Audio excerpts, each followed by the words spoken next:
I'm Chris Berman. Got a lot of games to cover. Let's get at it. In our first game this week, we had the Cardinals squeeze out a 4-point victory. Keyshawn Johnson stepped it up this week and gave his team some added firepower for the win. We had a big injury in this one, and Trey has the lowdown for us. Trey?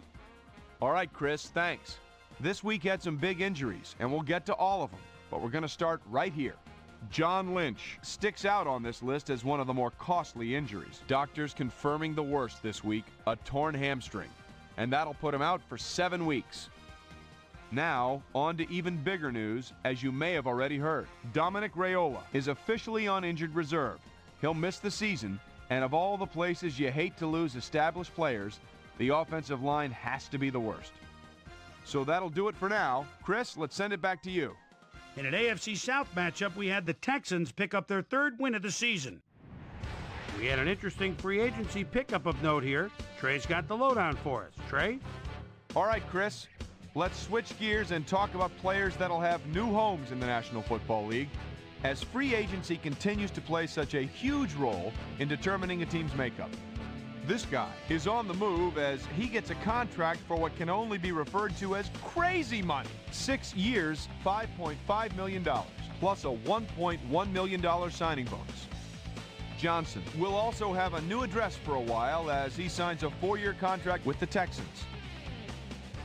This guy will be playing his football elsewhere, though perhaps not for as much as he would have liked. 3 years, $1.8 million. Dante Culpepper was unstoppable through the air and helped his Vikings beat the Giants. Packers, Redskins. Helped his Amon Green come up with a big play here as he gets the carry and has clear sailing ahead. The Redskins win this one by the final score of 37-24.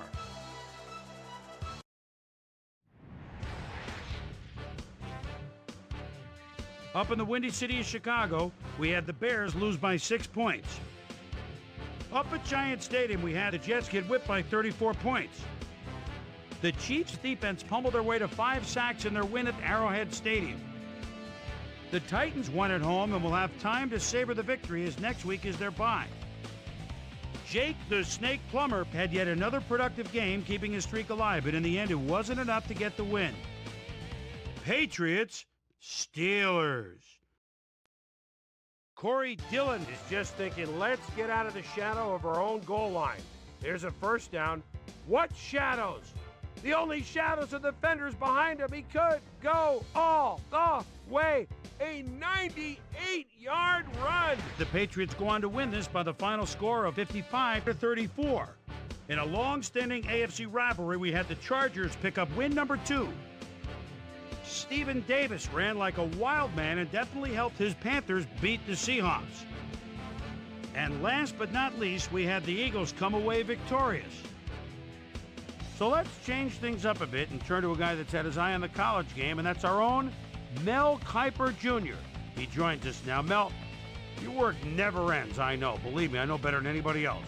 But it's never too early to start thinking about next year's draft, is it? Yeah, no doubt about it. And now that most teams have 7, 8, 9 games under their belts, we're starting to get a pretty good sense for which guys are going to be blue chippers come draft day.